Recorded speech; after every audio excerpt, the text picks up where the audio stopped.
Bonsoir les amis, vous êtes avec les Gilets jaunes constituant 91 et ce soir nous allons parler écriture inclusive, une déclaration de guerre au genre humain et des ferments de division dans notre lutte de libération du peuple.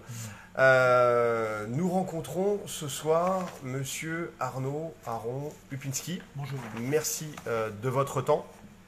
Merci également.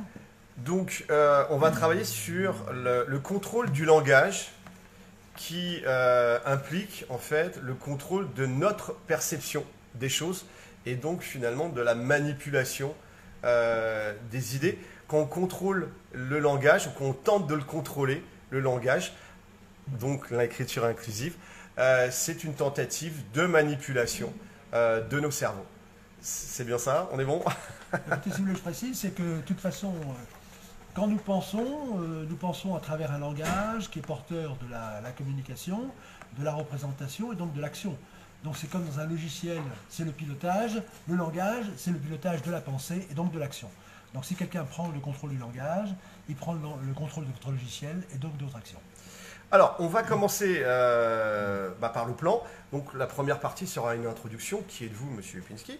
La première grosse partie sera l'origine historique de l'écriture inclusive, avec une origine anglaise d'ailleurs, anglo-saxonne, avec plusieurs sous-parties. La Révolution de 1789, la langue d'Orwell, le féminisme à la française, le féminisme à l'anglaise, le gender, le politiquement correct, le politically correct américain et le féminisme actuel. Tout ça ont forgé en fait l'avènement de l'écriture inclusive. Ça sera la fin de la première partie. La deuxième partie sera qu'est-ce que l'écriture inclusive?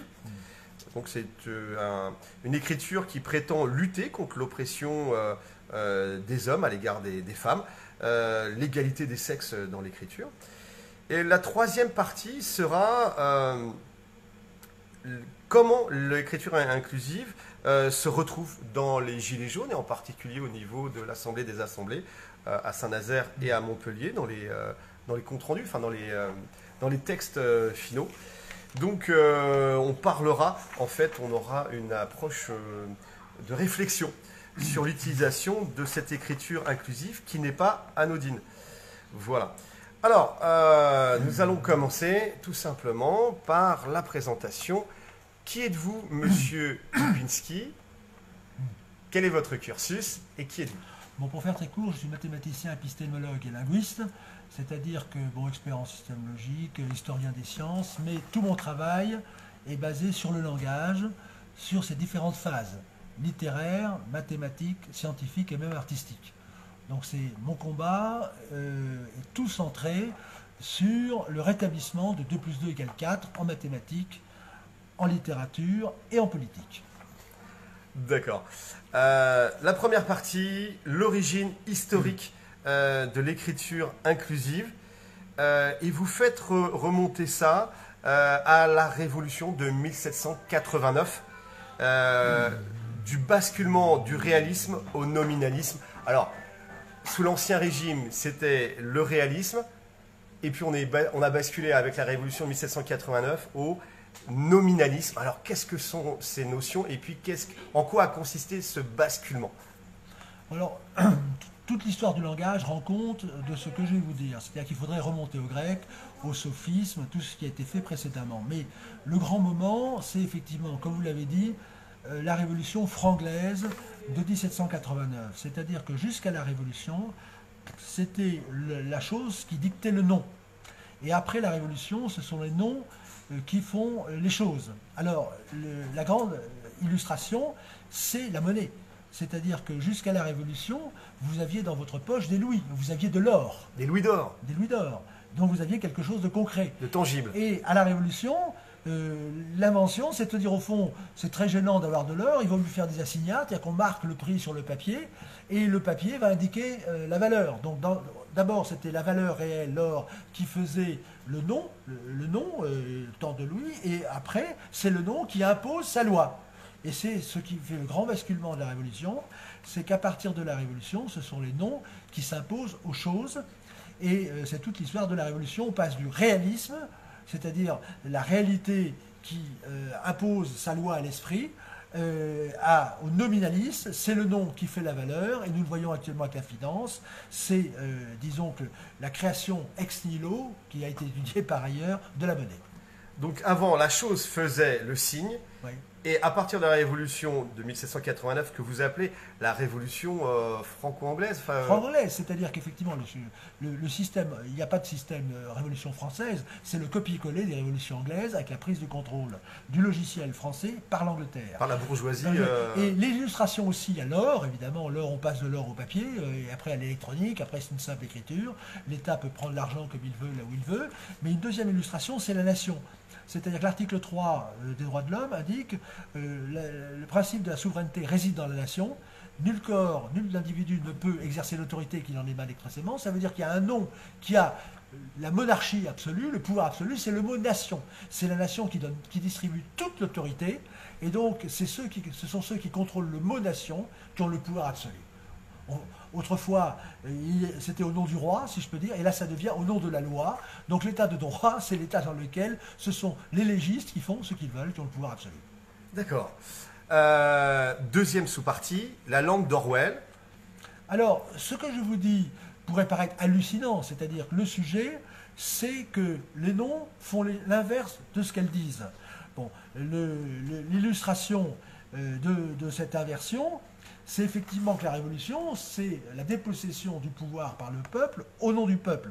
Donc c'est un langage qui fait l'inverse de ce qu'il dit. Alors, ce qui est attesté historiquement, c'est la Harpe d'abord, l'académicien français, qui a décrit le langage révolutionnaire qu'il avait sous les yeux, puisqu'il l'écrit au moment de la terreur, après la chute de Robespierre, c'est qu'il dit la langue révolutionnaire, c'est la langue qui appelle vertu ce qu'est le vice.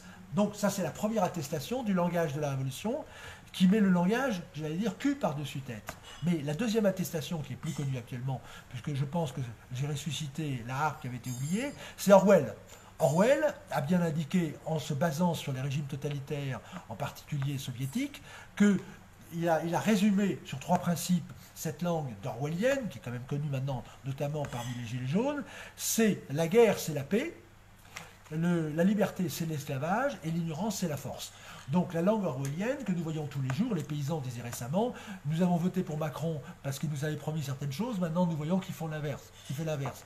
Et tout le monde sait maintenant que les gouvernements font l'inverse de ce qu'ils avaient tout compris. C'est ça, pour le faire court, la langue d'Orwell.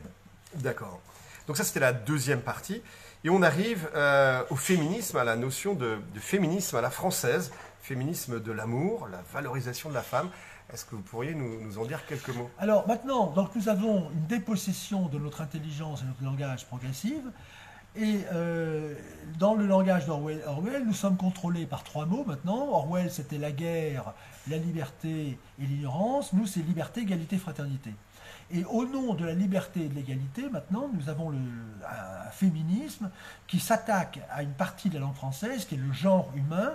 C'est-à-dire que tout le monde sait qu'il y a un genre en français, mais il n'y a pas véritablement de genre en anglais. C'est-à-dire que la langue française est précise, elle est extrêmement féministe, c'est la langue de l'amour, c'est une langue parfaite, c'est en tout cas la langue de la haute intelligence de notre culture. Maintenant, et de la diplomatie. Et de la diplomatie, parce qu'elle est précise. Je pense notamment à la fameuse formule Occupied Territories, que les Anglais ne peuvent pas traduire. C'était est-ce que ce sont des territoires occupés ou les territoires occupés, fameuse formule de la diplomatie. Et en fait, maintenant, disons que au nom de la liberté et de l'égalité, donc les 3 principes orwelliens, liberté, égalité, fraternité, disons que ce qu'on appelle le féminisme, avec évidemment le Haut Conseil à l'égalité, prétend égaliser les sexes dans la langue et en fait va détruire totalement le genre humain, qui est, le genre humain, c'est, j'allais dire, le genre supérieur, mais qui a 2 espèces, peut-on dire, il y a l'homme et la femme.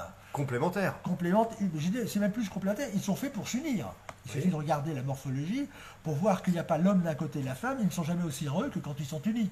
C'est pour ça qu'on est là, parce qu'on a papa et maman. Voilà. Et pas parent 1, parent 2. Voilà, et voilà. Puis, et si les hommes sont le produit des femmes, donc ce qui est très intéressant, c'est de voir que, au nom, comme le disait la Harpe et comme le dit Orwell, au nom de, finalement, soi-disant la libération de la femme, l'égalité, on va arriver à exactement l'inverse, c'est-à-dire à une guerre faite au genre humain, donc détruire le genre humain au lieu de les libérer et d'arriver, si on peut dire, à sa destruction. Mais là, c'est le féminisme anglo-saxon qui est un féminisme beaucoup plus teigneux. Alors, ce qu'il faut comprendre, c'est que l'homme et la femme sont différents. Bon, nous allons voir qu'évidemment, le féminisme actuellement, l'écriture inclusive nie la nature humaine, donc c'est l'ennemi du genre humain, puisque, je vous montrerai les textes, c'est la négation de la nature humaine, mais il faut savoir que l'histoire des relations entre les femmes ne commence pas aujourd'hui.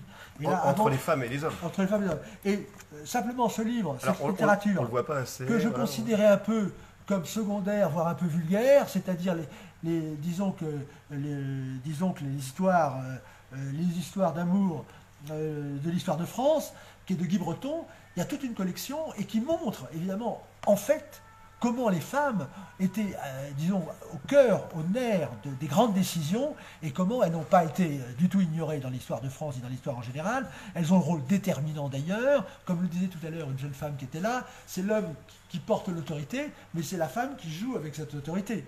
Bon. Et c'est très intéressant. Avec ses qualités propres. Et le véritable pouvoir, c'est pas vous que je l'apprendrai, le principe est occulte, si je peux dire. Le véritable pouvoir ne se montre pas. Et si on prend cette base, c'est le véritable pouvoir, c'est la femme. Bon, même si ce n'est pas toujours vrai. Et c'est extrêmement intéressant, j'invite les auditeurs à lire, de voir exactement comment la femme agit, comment elle est essentielle. De toute façon, elle est essentielle parce qu'elle est ou mère, ou épouse, ou maîtresse, ou associative. Elle est partout, si vous voulez, elle a son réseau. Bon. Mais alors, excusez-moi, monsieur Lipinski, mais la différence entre le féminisme à la française, qui est plus dans la valorisation de la femme, et le féminisme à l'anglaise, qui est plus imprégné de puritanisme, où c'est peut-être le Mayflower, où les femmes se cachaient aussi, enfin, elles avaient des collerettes, des trucs, etc. Pour faire court, de même que j'ai cité ce livre, bon, je ne pourrais pas aller trop loin dans les détails techniques, mais par rapport à ce que vous dites, il faut savoir que il y a en gros le bon féminisme comme le cholestérol et le mauvais. Le bon c'est le français, le mauvais c'est l'anglo-saxon. Et dans l'histoire du féminisme, si on emploie ce néologisme, tout commence en France, après Henri IV. Henri IV, c'était à la cour, parce qu'il faut savoir que le français, c'est la langue du roi.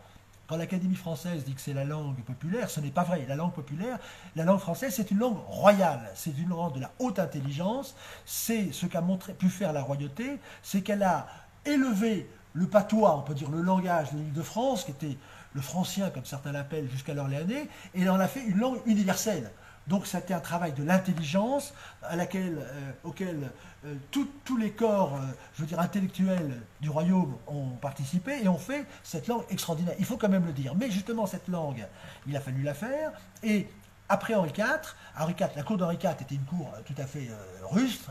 Et donc les femmes ont pris les choses en main. C'est le féminisme à la française. Ça s'appelle les précieuses. Et Molière en a parlé, les précieuses ridicules, les femmes savantes, etc. Mais elles ont humanisé la langue.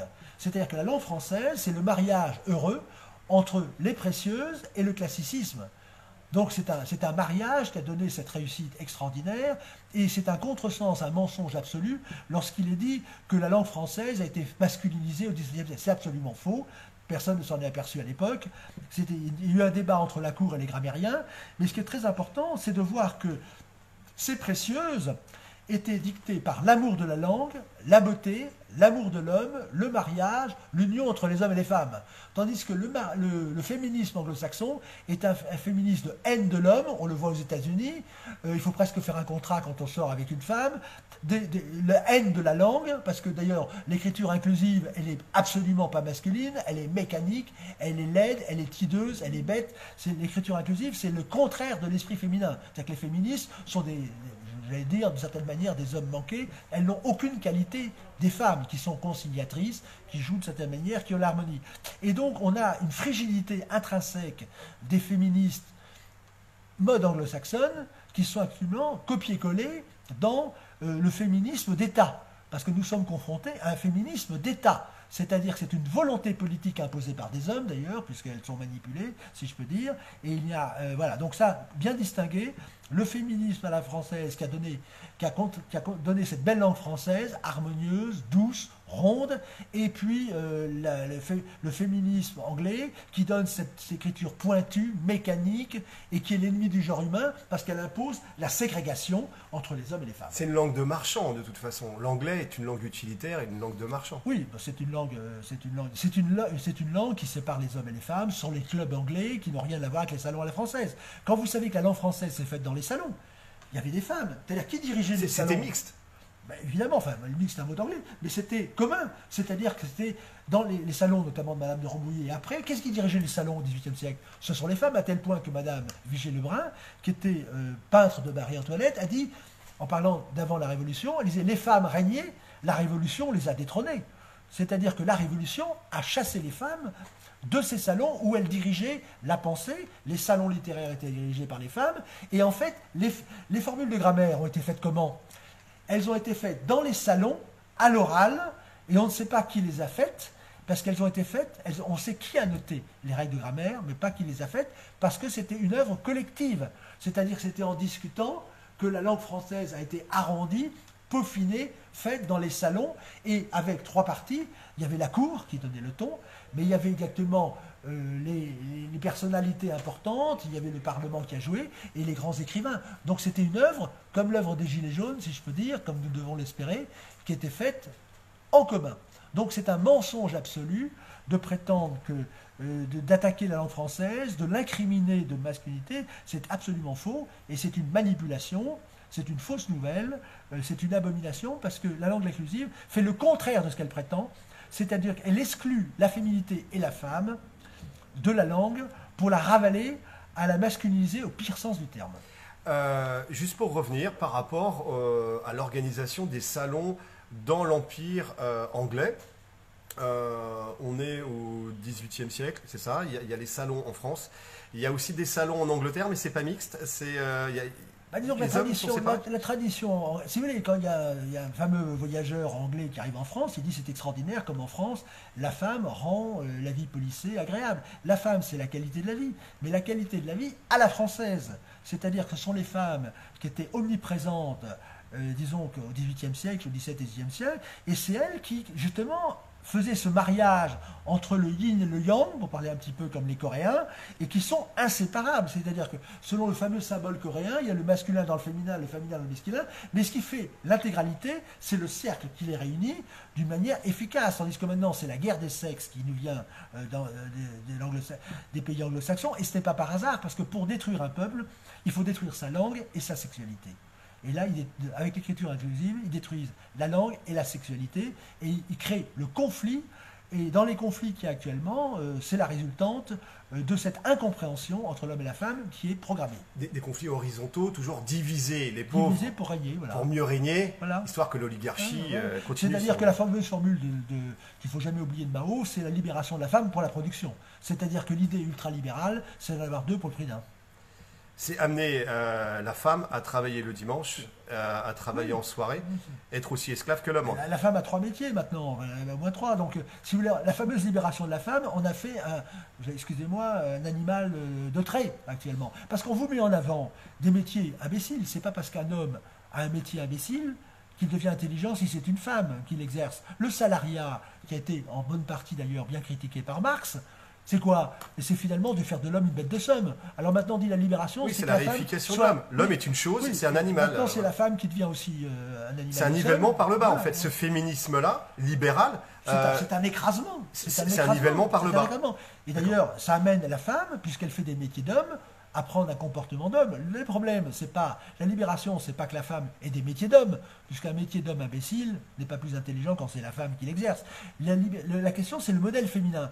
Qu'est-ce qui permet à la femme de s'accomplir? Et je suis désolé, la femme, je veux dire la femme, eh bien, c'est la famille qui lui permet. Mais la famille n'est pas réduite, comme l'ont dit certains, à faire la vaisselle. Et bien entendu, il y a des femmes qui font la vaisselle, mais il y a aussi des hommes qui vident les poubelles. Mais on ne va pas dire que l'homme, c'est quelqu'un qui vide les poubelles. Il y a des hommes qui vident les poubelles, il y a des femmes. Mais la femme était maîtresse de maison, c'est-à-dire que si on prend le modèle basique, qui était le modèle paysan, qui est en train d'être exterminé maintenant par l'ultralibéralisme, en faisant des prix de vente qui sont inférieurs au prix de revient, c'est quand même incroyable, la destruction du paysan, c'est la destruction du pays, et le modèle qui nous représente mieux l'accomplissement de la femme, c'était le modèle paysan dans lequel l'homme, c'était le ministre des Affaires extérieures, si je peux dire, bien, l'extérieur, il s'occupait, et la femme était maîtresse de maison, c'est-à-dire qu'elle avait du personnel, c'était une PME. Donc prétendre que la femme faisait la vaisselle, c'est stupide, et en plus, suivant les âges, il y avait un roulement. Alors, il y avait les ouvriers La femme commandait des paysans hommes. et les valets de ferme, ce qu'on appelait les valets de ferme. Les femmes commandaient à des hommes, elles ont toujours commandé à des hommes, mais ça dépendait. Les femmes commandaient des hommes, les hommes commandent. C'est mélangé, si vous voulez. Donc, cette espèce de réductionnisme et cette caricature traduit bien une volonté d'oppression. C'est-à-dire que les féministes sont des tyrans déguisés aux ordres d'hommes qui les commandent d'ailleurs, parce que le féminisme a été notamment orienté, enfin, il a été promulgué d'une part par des hommes, mais au service des intérêts anglo-saxons. Parce que ce qu'ils veulent détruire, c'est le modèle français. Il ne faut jamais oublier... Des intérêts oligarchiques? On parle de la même chose. On peut pas dire, oui, je veux dire, c'est l'empire anglo-saxon, c'est l'idéologie anglo-saxonne, commerçante, comme vous l'avez dit. C'est-à-dire que le modèle français est un modèle de beau, de création, la bonne cuisine, l'art de vivre, la galanterie, la courtoisie, c'est le modèle français. La drague à la française. Bon, si vous voulez, bon. Tandis que le modèle anglo-saxon, je ne vais pas le décrire, tout le monde le connaît, c'est la mauvaise cuisine, la mauvaise ville, il n'y a pas d'art de vivre, il n'y a pas d'architecture, c'est de la copier-coller, c'est le commerçant qui transporte d'un lieu à un autre. Et donc, les Anglais détestent la France, on l'oublie. Ce qu'ils appellent le French bashing, c'est comme par hasard. C'est le discrédit de la France parce qu'ils sont jaloux, ils sont haineux.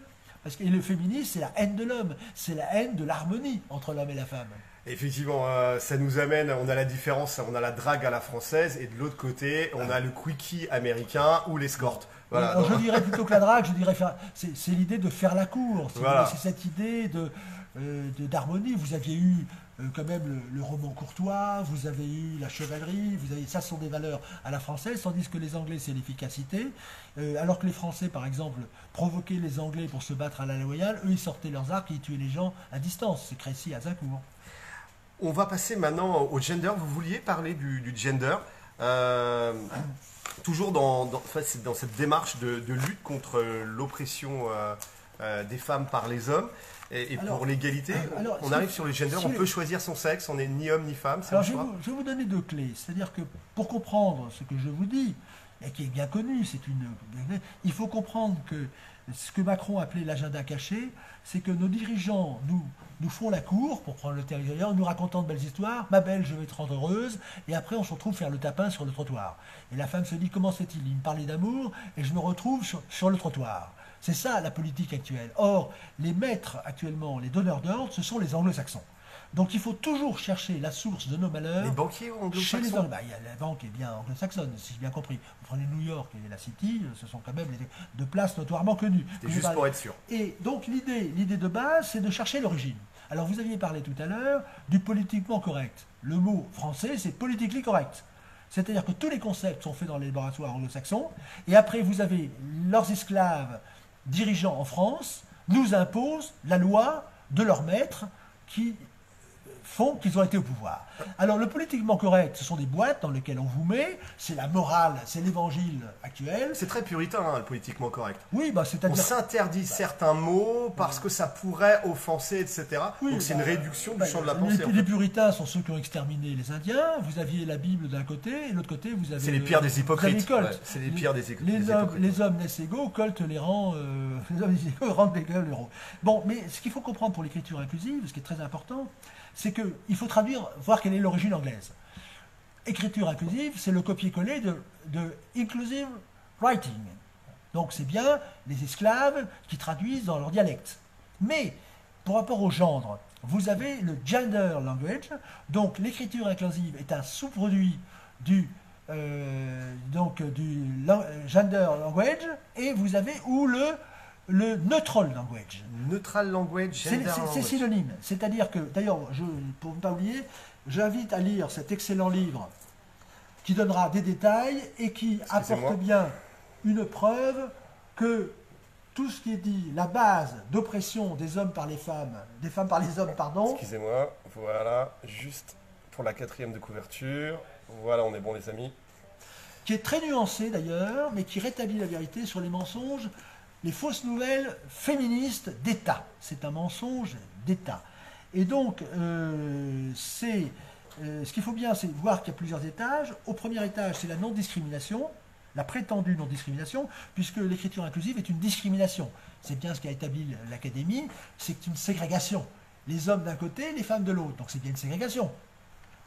Avant, vous avez l'union, par exemple, quand vous dites mon père et ma mère furent heureux, eh bien, ils sont unis par rapport au heureux. Si vous dites heureux, IES, vous avez une ségrégation, vous dites attention, il y a d'un côté une femme, de l'autre côté un homme, et ils doivent être séparés par le point médian. Mais attendez, monsieur Lipinski, là je comprends pas. Ils nous vendent l'écriture inclusive comme un moyen d'égalitarisme et de résistance à l'oppression contre les femmes. Et vous nous dites que là, finalement, c'est la ségrégation, et c'est forcer la ségrégation. Et oui, parce que le propre de l'écriture arolienne, c'est de vous dire une chose et de faire l'inverse. Donc on vous dit, si vous voulez, que ça va être l'égalité, mais en fait, ça soumet la femme au modèle masculin. Donc c'est une infériorisation de la femme. Quand vous dites présidente, par exemple, qu'est-ce qui a fait les modèles? Je prends le juge, j'ai vu tout à l'heure que le président de la Cour de cassation, le premier président Louvel, a bien repris ce que je lui avais dit, ce qui avait été dit dans la lettre que j'invite à lire, c'est réponse de l'Académie française à la saisine de la Cour de cassation du 20 avril 2017, c'est que la figure du juge est masculine. D'accord. Il n'y a aucune figure dans l'histoire de juge masculin. Donc celui qui a fait ce qu'on appelle l'archétype du juge, c'est l'homme. Donc il y a des métiers masculins, je prends par exemple le guerrier. Donc ok, c'est juste pour revenir, le juge a toujours été dans l'histoire masculin, et oui, jamais féminin. C'est lui qui a fait la figure. Parce que il ne suffit pas d'occuper le poste, il faut avoir créé le modèle. Or, le juge, ce n'est pas une qualité féminine. La femme a des qualités féminines, il y a eu par exemple des corsaires, par exemple, vous prenez les femmes corsaires. Il y a eu des femmes corsaires, elles sont capables d'être corsaires, elles sont capables d'être soldats, mais elles ne le sont pas d'elles-mêmes. Elles étaient corsaires lorsque leur mari ou leur amant avait été corsaire. Donc c'est l'histoire de la régence. La femme prend la place du roi quand il n'est pas là, elle est capable de le faire, mais la nature des choses, comme il a été dit tout à l'heure, c'est que la femme joue avec l'autorité, mais elle n'apparaît pas comme l'autorité de frontale. Bon, c'est ça qu'il faut bien comprendre. Le jeu de l'homme et de la femme, c'est pas moi qui l'ai inventé, c'est toute la littérature du monde entier qui en témoigne. Et ce que veulent, je pense à ce que vous dites, l'égalité, c'est que le féminisme détruit la spécificité féminine. Donc elle détruit ses atouts majeurs, qui sont des atouts de séduction, d'intuition, d'influence. Personne n'est aussi capable qu'une femme de gérer 1000 choses à la fois. L'homme n'est pas capable. C'est pour ça que le mot gestion vient de... le management vient du mot français ménage. Le management vient de ménage. Mais ils nous prennent tout, oui, parce que c'est l'art de faire le ménage. Et de gérer le ménage. Oui, de gérer le ménage, parce que le ménage, la femme doit faire 1000 choses. Elle est à la fois médecin, conseillère conjugale, infirmière, elle fait la cuisine, elle fait tout. Ah, décoratrice, elle fait un plan de développement, elle est obligée de le savoir. Donc, les qualités de la femme dans cet environnement sont exceptionnelles et l'homme n'est pas capable. Donc, si vous voulez, l'idée a fait la création, si je peux dire, de l'homme et de la femme, fait que l'homme a son génie, la femme a son génie, et c'est tous les deux ensemble, par l'union des deux, qu'ils arrivent au 7e siècle. On est riche de nos différences, et il faut les maintenir, ces différences. C'est bien ça. Hein. Mais c'est pas qu'il faut les... Enfin, il faut surtout... Et la destruction... Si on veut avoir un futur. Dans ce document que, quand même, je vais vous montrer, qui est capital, qui est vraiment le plan d'extermination du genre humain fait par le Haut Commissariat d'égalité dont vous parlez. Si vous pouvez juste monter un petit peu. Alors, c'est le Haut Conseil à l'égalité entre les hommes et les femmes. Les femmes et les hommes, c'est la femme qui est devant. Attendez, on va essayer de voir. Femmes-hommes. Voilà, entre les femmes et les hommes. Donc ça, c'est le gouvernement. Hein. Ça, c'est le plan d'extermination du genre humain, au sens du gender humain. Alors, expliquez-nous quel est le rapport. Alors, c'est tout à fait hallucinant. Non, mais c'est un document d'un totalitarisme inimaginable. C'est-à-dire ce document vise à détruire ce qui est universel dans tous les peuples, et en plus spécifiquement encore dans notre civilisation. Je cite, « Guide pratique pour une communication publique sans stéréotype de sexe ». Je vais au plus court. Ce qu'ils appellent stéréotype de texte et de sexe, je vais vous dire comment ils le présentent dans ces pages. Alors d'abord, je vais vous dire, ils parlent d'égalité, mais tout de suite, vous voyez que les deux personnes qui dirigent sont deux femmes. Alors, qui vous dit que c'est des femmes déjà? C'est parce qu'il y a un nœud. Ah, présidente... Ok, rapporteur. Puisque chacun choisit son sexe maintenant. D'accord. Ok. Non, on est bon là. Donc déjà, vous avez un double langage et un mensonge. On prétend qu'il y a l'égalité, il n'y a pas. Quand vous prenez la loi bioéthique, c'est 3 femmes qui sont à la tête. Donc, mais derrière, il y a quand même des hommes, des craintes. Mais il y a surtout des gros lobbies pharmaceutiques. Alors, ce que vous avez ici, c'est une demande inscrite dans les textes. Alors déjà, vous avez puisque vous intéressiez au texte, vous avez le niveau international, vous avez au niveau européen, au niveau de l'État, au niveau des... Donc vous avez vraiment un système totalitaire, puisque l'Académie l'a d'ailleurs exprimé, il n'appartient pas au pouvoir de changer la langue. C'est-à-dire que la langue du roi n'était pas faite par le roi. Ça a été fait vraiment, c'est une œuvre collective faite avec les meilleurs éléments du pays. Du cerveau collectif, en fait, de l'intelligence collective. On peut le dire comme ça. Le roi. Mais là, ça vient de la Commission européenne, donc niveau cerveau collectif et intelligence collective, on est limité. Voilà, quand même. donc on est dans un système totalitaire, ce que le roi ne pouvait pas faire, maintenant n'importe quel fonctionnaire aux ordres de l'Empire anglo-saxon le fait. De Bruxelles, donc. Hein. Alors, quelques définitions. Ce qu'ils appellent, c'est que les stéréotypes de sexe sont des représentations schématiques et globalisantes qui attribuent des caractéristiques supposées naturelles aux filles et aux garçons, aux hommes et aux femmes, etc., sous-entendu par nature. C'est-à-dire qu'on vous dit, par exemple, dire que les femmes sont douces et que les hommes sont une figure d'autorité, pour eux, ce sont des stéréotypes qui ne correspondent à rien. Il suffit de se promener dans la rue pour voir l'inverse. Ensuite, ils vous disent, les stéréotypes de sexe font passer pour naturel et normal des rôles et des sexes différents. Et ils disent, dire que les femmes s'occupent des enfants et que les hommes, disons, s'occupent des affaires extérieures, c'est encore un stéréotype qui n'a rien de naturel. Et enfin, ils vous disent, les rôles de sexe sont une mise en pratique du genre. Là, ils inversent par rapport à ce que vous dites, c'est que c'est le sexe qui donne le genre et pas le genre qui donne le sexe. Donc, c'est l'inversion du langage. Là, c'est ce que vous nous aviez expliqué par rapport à la Révolution de 1789. C'est l'inverse, c'est-à-dire que c'est le nom qui a fait la chose. En fait, le nom, le genre, est donné par rapport à la réalité du sexe. C'est La réalité biologique. Mais biologique, c'est-à-dire que quand il y a un enfant qui naît, bon, eh ben, on voit qu'il y a un sexe masculin, il est du genre masculin. Ben voilà. Bon. Et alors après, ce qu'ils disent, effectivement, c'est que ce genre est une construction et pas une réalité. Donc l'inversion qu'ils font, c'est qu'ils prétendent que la sexualité, l'homme et la femme, le genre masculin-féminin, tout ça sont des constructions intellectuelles, culturelles, qui changent selon les pays. Alors que c'est universel. Alors, à la limite, on pourrait, c'est comme certains régimes dictatoriaux, au début ça a l'air gentil, vous disent on va faire le tout heureux, mais ce qui est dramatique, c'est qu'on arrive à ce que font tous les régimes totalitaires, c'est l'élimination.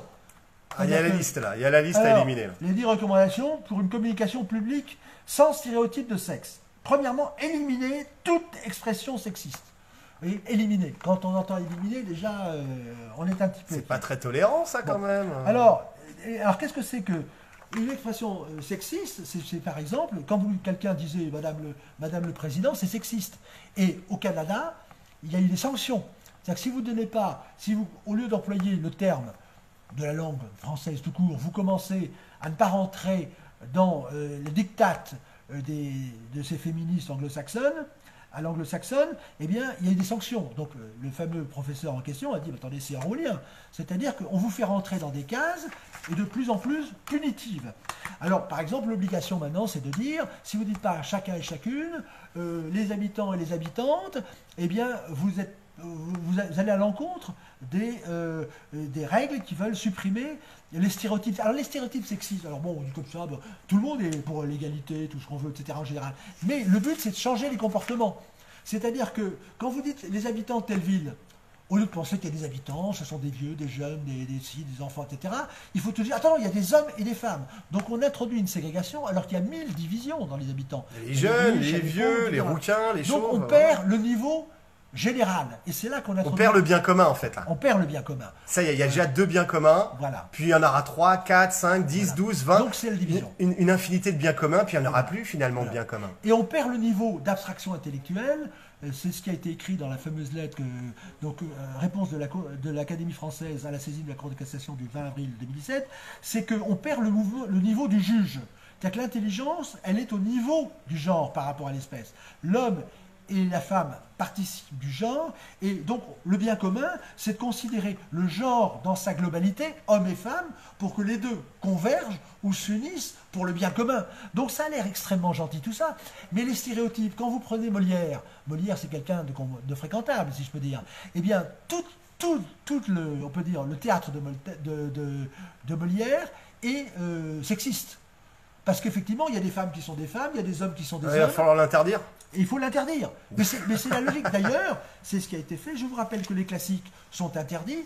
Et ils ont interdit, alors c'est pas dit ouvertement, mais ça s'appelle le désherbage des bibliothèques. C'est-à-dire que les classiques ne sont plus enseignés parce qu'ils ne rentrent pas dans la politique sexiste actuellement des féministes. Parce que le féminisme et l'écriture inclusive sont sexistes parce qu'elles imposent une vision sexuelle. Alors c'est du féminisme version anglo-saxonne et compatible avec l'ordre libéral et marchand, bien évidemment.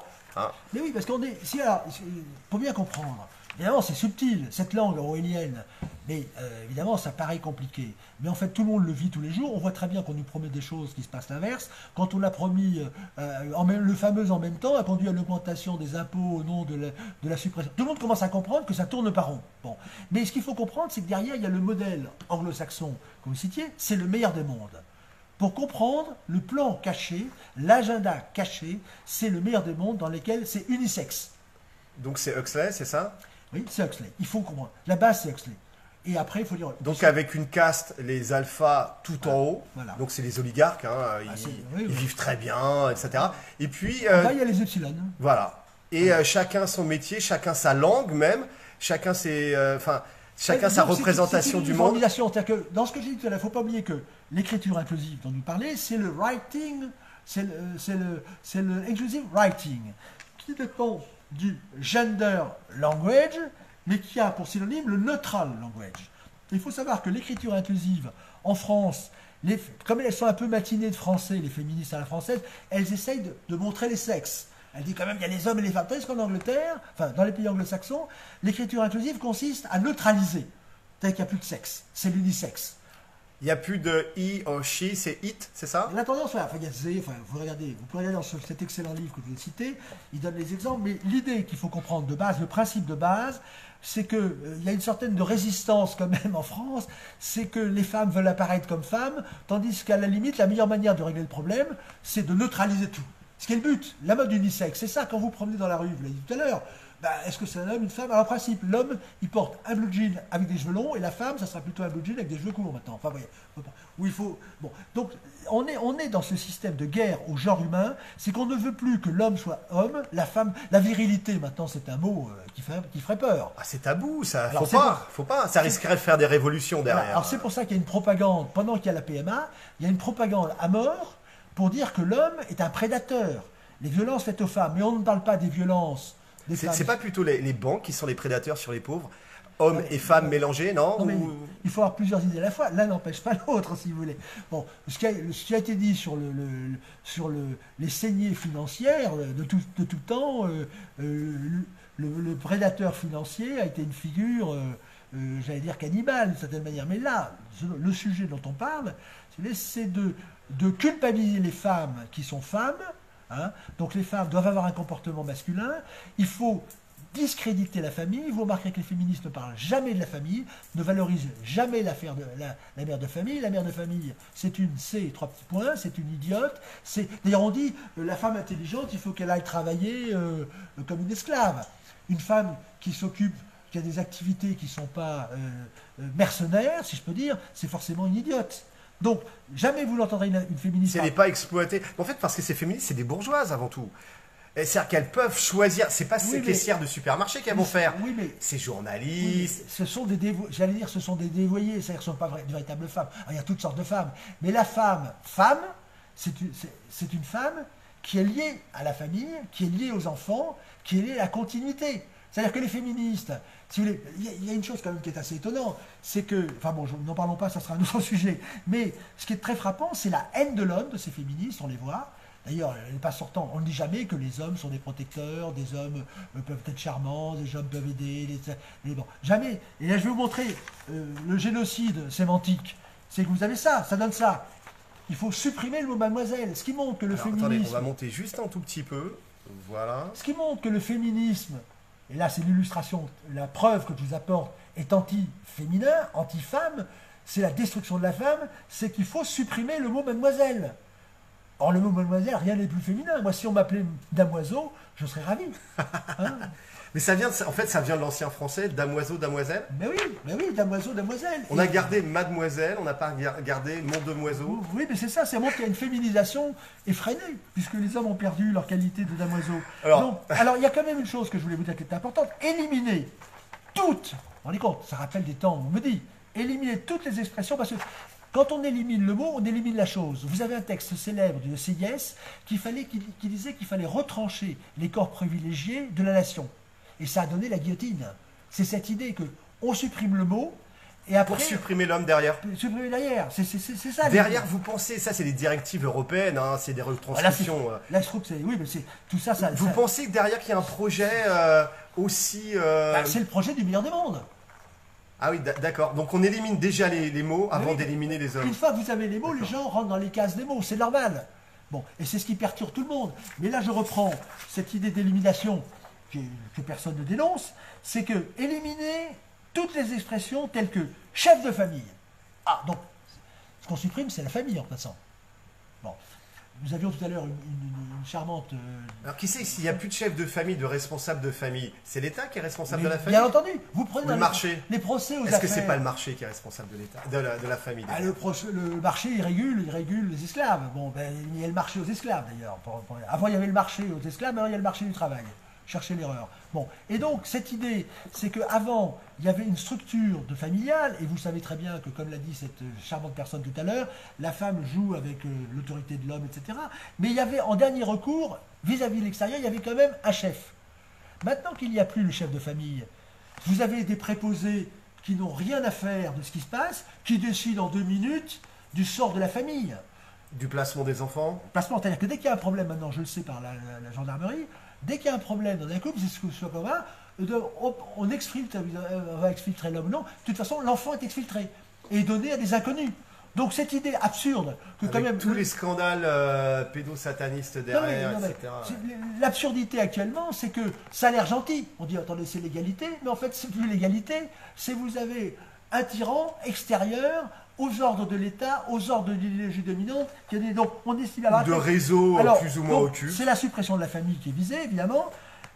Mademoiselle doit être supprimée, nom de jeune fille doit être supprimé, le nom de jeune fille, nom patronymique doit être supprimé, nom d'épouse et d'époux, et bon père de famille. C'est-à-dire qu'il ne faut plus de bon père de famille. Alors après, on s'étonne.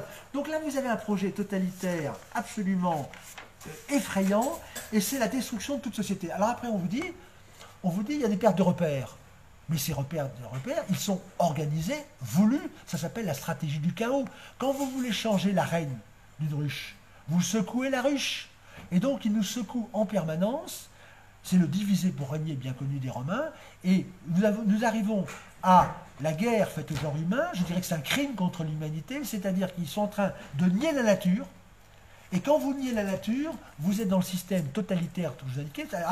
Auparavant, jusqu'à le passage du réalisme, c'était la nature qui faisait les rôles. Il fallait rentrer, on est dans une nature, qu'on essaie d'assumer plus ou moins bien. Et maintenant, c'est la construction, c'est-à-dire qu'ils disent que c'était construit. Non, c'est eux qui veulent construire une société contre nature, à tous les sens du terme. Contre les lois naturelles. Contre les lois naturelles, évidentes. Au profit du marché, au profit de la marchandisation. Et je vous rappelle que les droits de l'homme prétendaient s'inspirer des droits naturels. Or, en fait, au bout de la course, on promet de s'inspirer. Et maintenant, c'est la destruction totale de la nature. Et donc, les hommes ne peuvent plus être hommes, les femmes, et tout le monde est mal dans sa peau. Voilà. Alors, vous dites des droits de l'homme et du citoyen. Oui. Alors, les hommes, c'est pas pour tout le monde. Alors, les citoyens, c'est la grande majorité des contribuables. Et il y en a certains, c'est des hommes. Voilà. Alors, donc, on est cette... C'est pour ça que vous avez un malheur généralisé, tout le monde est mal dans sa peau, parce qu'il n'y a plus de repères, il n'y a plus de modèle dominant, il n'y a plus de modèle... Maintenant, il y a un modèle dominant, il n'y a plus de modèle naturel. C'est-à-dire qu'il y a des gens qui ne rentrent pas dans les boîtes, mais ce qu'il faut, c'est qu'il y ait un modèle global, commun, et ceux qui ne rentrent pas dans les boîtes, il faut que ça se passe le mieux possible. Parce que maintenant, c'est l'inverse. C'est-à-dire qu'on veut faire la loi générale à partir des exceptions. Il y a autant d'exceptions que de personnes, et donc à ce moment-là, vous n'avez plus d'âme commune, de biens communs, de convictions communes. C'est la guerre de tous contre tous. Donc tout le monde se retrouve consommateur, abéti et dépressif. Voilà. Et surendetté. Qu'est-ce que ça vous fait quand il y a l'ADA, l'Assemblée des Assemblées de Saint-Nazaire? Application. C'est-à-dire ce qui est très important, c'est de faire une lecture littérale des choses. Quand on lit. Alors, l'ADA, vous aviez deux choses. Vous avez le bilan de la deuxième Assemblée des Assemblées Maison du Peuple de Saint-Nazaire. Je prends que le début. Je suis quand même j'allais dire choqué, je me pose des questions en voyant qu'effectivement, c'est l'intrusion de l'écriture inclusive.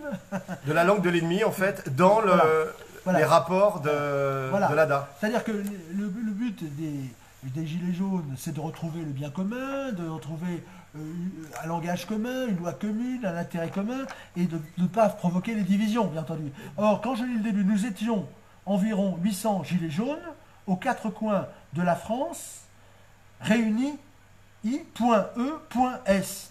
Alors, quand je me demande ce que ça veut dire, d'abord, l'écriture inclusive qui oblige, je vous le rappelle, à toujours multiplier chacun et chacune, et compagnie, mettre toujours nier détruire le masculin générique, donc le supprimer, mais toujours faire une ségrégation entre les deux. On ne peut comprendre cette expression que si on sait que la véritable français, c'est de dire réunis, il fallait dire réunis, nous étions tous réunis, yes. Donc c'est le bien commun, on est tous réunis, on est réunis, les pauvres, les riches, etc. Bon. Mais là, en divisant, on a réuni I, c'est le singulier masculin, on met un point, on met E, donc on dit qu'il y avait des femmes, et puis on met un S pour dire qu'on était en commun. Mais normalement, on se demande qu'est-ce qui était réuni. Bon, aux quatre coins de la France, nous étions 800 réunis, mais pourquoi est-ce qu'il y a gilet jaune? Gilet jaune, c'est masculin. Masculin générique. Vous voudriez gilette jaune Donc aussi. il fallait mettre, nous étions 800 gilets, voilà. Pour que ça soit rigoureux, il fallait mettre 800 gilets et gilettes jaunes, bon, qui étaient réunis. IES, en fait, en français, on dit les gilets jaunes parce que c'est générique. Il n'y a pas. Les gilets jaunes, c'est un terme commun. C'est le masculin générique, certes, mais ça comprend les hommes, les femmes, etc. Et si on supprime ce qui rend la langue française si précise, c'est de savoir que on est au niveau personnel ou général, à ce moment-là, on détruit, c'est ce que m'a dit une libraire, je lui parlais de ces questions, elle m'a dit, mais attendez, on réduit la force de la langue, parce que là on a fait bien, on met des points, donc on culbute à chaque moment. Elle a dit, j'ai dit, écoutez, voulez-vous que je vous cite pour dire que ça réduit? Elle me dit non, parce que ma librairie va être cassée sinon. Vous voyez, enfin, ça c'est la gentillesse féministe. Mais monsieur Pinsky, c'est pas très écologique quand même l'écriture inclusive, parce que ça doit rajouter des points, des E, S, tout ça là partout. Ça doit bien rajouter 10 ou 15% de papier en plus. C'est pas bon pour la planète. C'est surtout pas bon pour le cerveau, parce que là, déjà on a des problèmes d'alphabet, ça détruit l'école, et on voit très bien la haine de la langue, la haine de l'éducation, la haine de la littérature. Je vais vous dire qu'il y a une chose, vous prenez par exemple deux cas. Vous prenez Adja Adbar, qui était membre du FLN, qui était à l'académie, bon, qui donc avait un rapport pas forcément très familier avec le français. Elle a dit que c'est la langue française qui l'avait libérée. C'est-à-dire que la langue française est une langue de l'universalité, elle est libératrice. Et je prends Simone Veil. Simone Veil disait « je suis un intellectuel ». Parce qu'elle sait très bien que le masculin générique, ce qu'on appelle le masculin, on pourrait l'appeler autrement, mais ça ne change rien, c'est ce qui donne de la force. Et vous aurez toujours la présidente qui sera au-dessous du président qui a créé le modèle. Donc il faut garder le masculin générique dans l'intérêt de tous. Et je dirais aussi une chose, c'est qu'il n'y a pas de genre masculin. C'est-à-dire quand on parle de l'homme, on ne sait pas si c'est l'homme en général ou l'homme en particulier. Tandis que la femme, elle est totalement inclusive, parce que quand il y a le féminin, on sait qu'on parle d'une femme. Donc celui qui est privilégié, c'est le genre féminin. Le pauvre genre masculin, il est au service du bien commun quand il est générique, et il est pour son compte personnel quand on précise que c'est un homme particulier. Donc on a bien l'inversion totale, c'est-à-dire que l'écriture inclusive, c'est l'ennemi de la nature, c'est l'ennemi de la femme, parce que jamais on nous parle du modèle féminin, jamais on vous parle d'amour, jamais on parle de la famille, jamais on vous parle de ces qualités spécifiques de l'homme et de la femme, jamais on ne s'intéresse à leur réunion. Donc ne nous étonnons pas que ça marche si mal actuellement entre les hommes et les femmes, parce que l'écriture inclusive engendre, provoque et se délecte de la guerre des sexes, parce que derrière il y a une haine du genre humain, il y a une haine de l'amour qui est très caractéristique, et je ne citerai pas certains auteurs que je pourrais vous citer. Mais alors, utiliser l'écriture inclusive, est-ce que c'est utiliser le langage de l'ennemi, et est-ce que c'est collaborer consciemment, on n'espère pas, ou inconsciemment par bêtise, avec l'ennemi? Écoutez, le modèle est donné par Emmanuel Macron. Macron parle le langage de l'ennemi. Donc l'ennemi, c'est celui qui parle le langage de l'ennemi. La langue inclusive, c'est le langage de l'ennemi parce qu'il détruit notre langue qui a la primauté internationale. Je vous rappelle que derrière, c'est l'anglais qui se profile, parce que derrière l'écriture inclusive, il y a l'obligation de parler anglais. Parce que s'il y a l'écriture inclusive, c'est plus la peine de parler français. Donc c'est bien le langage de l'ennemi, et toute personne, alors qui peut être naïve, qui peut être ce qu'on appelait à une époque les idiots utiles, ceux qui parlent, qui utilisent l'écriture inclusive, je pense à la mairie de Paris, ce sont soit des idiots utiles, soit ce sont les ennemis, ou du moins ceux qui sont les mercenaires au service de l'ennemi, qui favorisent leur élection d'ailleurs. Ce sont des ferments de division, Oui, de discrimination sexuelle. De haine, de discrimination, puisque vous incitez les hommes à être d'un côté, les femmes de l'autre. Donc Mais ça n'existe pas sur les ronds-points, on est tous ensemble. Ben voilà. On ne fait pas de discrimination, de division homme-femme. Donc, excluez l'écriture inclusive des communiqués. Eh bien, monsieur Lipinski, on va essayer de réarmer l'intelligence. Voilà, il faut réarmer l'intelligence. Réarmer la langue. Voilà. Monsieur Lipinski, on va finir par un petit mort à la dette, à bas l'usure. Vive le bien commun. Vive les femmes aussi. Vive les hommes. Vive les femmes libres. Vive les hommes libres. Et puis, montez des équipes. À très bientôt les amis. On ne lâche rien.